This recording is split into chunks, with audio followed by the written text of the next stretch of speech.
With intermittent fasting, the biggest one that I see is this junk food fasting. And there's some fasting gurus out there that'll tell you that, just put it all in a window. Just as long as it's in a window, then you can eat whatever you want. And let's do the toaster pastry ice cream sandwich intermittent fasting diet. That's going to work great.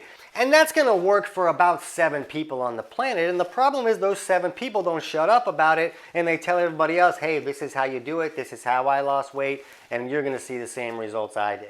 And the reality is that most people won't. Most people really need to eat real food. And if you're just eating all this packaged junk and all this sugar and all these garbage foods that you got out of a vending machine, then the body is not really getting the nutrients and the minerals and the resources that it needs to function the way that it wants to function. Just because you put it in a window doesn't mean you can get away with whatever you want to get away with. It just doesn't work like that. The next big mistake is not eating enough food.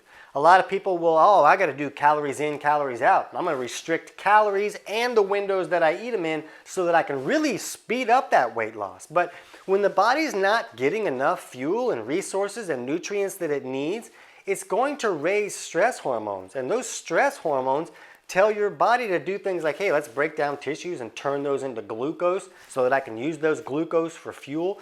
But then that raised glucose is almost like you're eating in a window when you're not even eating. So we want to make sure that we're eating in a way that the body's getting the nutrients that it needs. If it's not going to get enough nutrients, it's not going to feel good about letting go of that stored fat. We want to get rid of the stored fat. Another problem is a lot of people don't eat enough proteins or good dietary fats.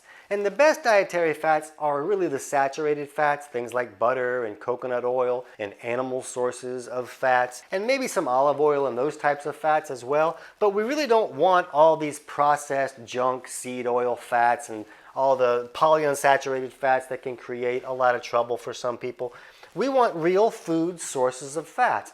And if someone isn't eating enough protein, then they don't have enough of those logs on the fire that burn slow. They're just eating all this kindling that the body rips through real quick, and then the body's like, hey, I kind of need more stuff. I'm kind of freaking out over here. What can you do about it? Oh, you're not going to eat until next Thursday at 3 o'clock? Well, I'm going to make my own fuel by breaking you down and turning that into glucose so that I got something to use for all these functions that I need to do.